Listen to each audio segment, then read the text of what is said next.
জগন্নাথ দেবের আগমন হয়েছে, তাকে রথে অধিষ্ঠান করানো হচ্ছে। অত্যন্ত ভারী এই মূর্তি।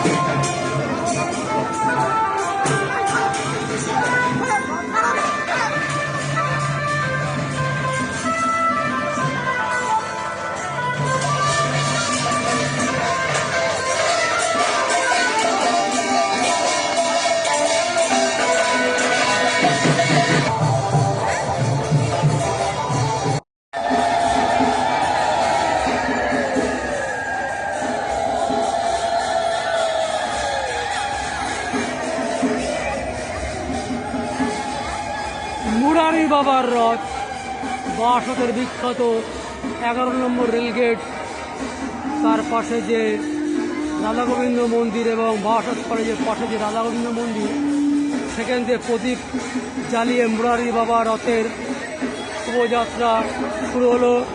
2026 12ই জুলাই, আজ বৃহস্পতিবার বার্তা সনাতনী ধর্মমতে শুভ ধরা হয়। সেই শুভ দিনে 12ই জুলাই মুরারি বাবার রথ আর কিছুক্ষণের মধ্যে তার যাত্রা শুরু করবে।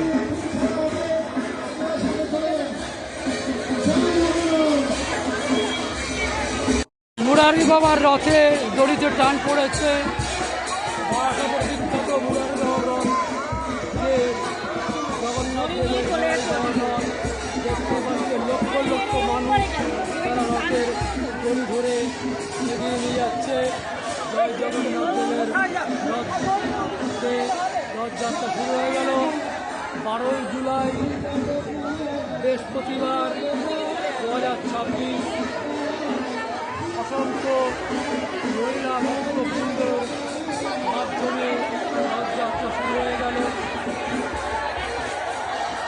রথ এত ধীরে ধীরে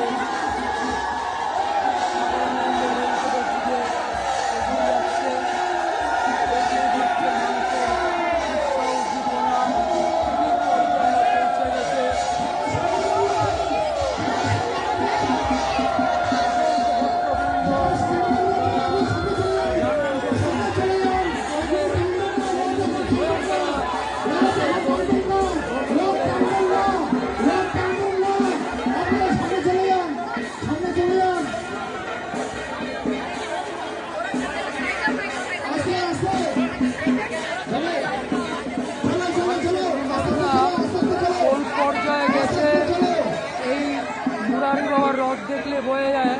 তাহলে সহজে অনুমেয় যে পুরীর জগন্নাথ দেবের যে রথযাত্রা অথবা বাইশের রথযাত্রা যে পরিমাণ ভিড় হয়, আপনারা বারাসতের মুরারি বাবার রথের যে যাত্রায় যে শোভাযাত্রায় যে ভিড়, সেটা থেকে আপনারা অনুধাবন করতে পারেন যে পুরীতে কত কোটি লোকের আগমন হয়।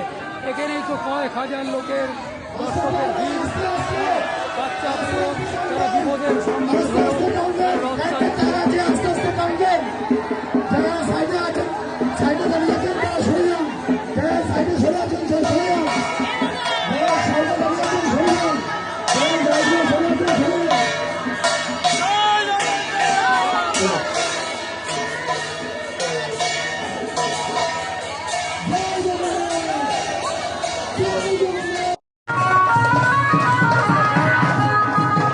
নম্বর রেলগেটের যে রাধা গোবিন্দ মন্দির থেকে যে মুরারি বাবার রথ যাত্রা শুরু হয়েছিল, মাসির বাড়ি মাননীয় অজয় কর্মকার মহাশয়ের বাড়িতে এসে উপস্থিত হচ্ছে।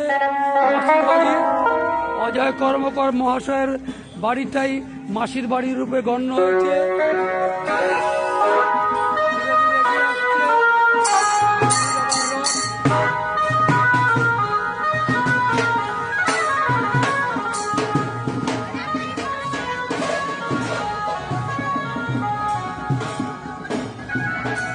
অসংখ্য ভক্ত সহকারে মুরারি বাবার রথ 11 নম্বর রেলগেটের ধারে যে রাধা গোবিন্দ মন্দির থেকে মুরারি বাবার রথ শুরু হয়েছিল, এখন মাননীয় অজয় কর্মকারের বাড়িতে মাস সেখানে আস্তে আস্তে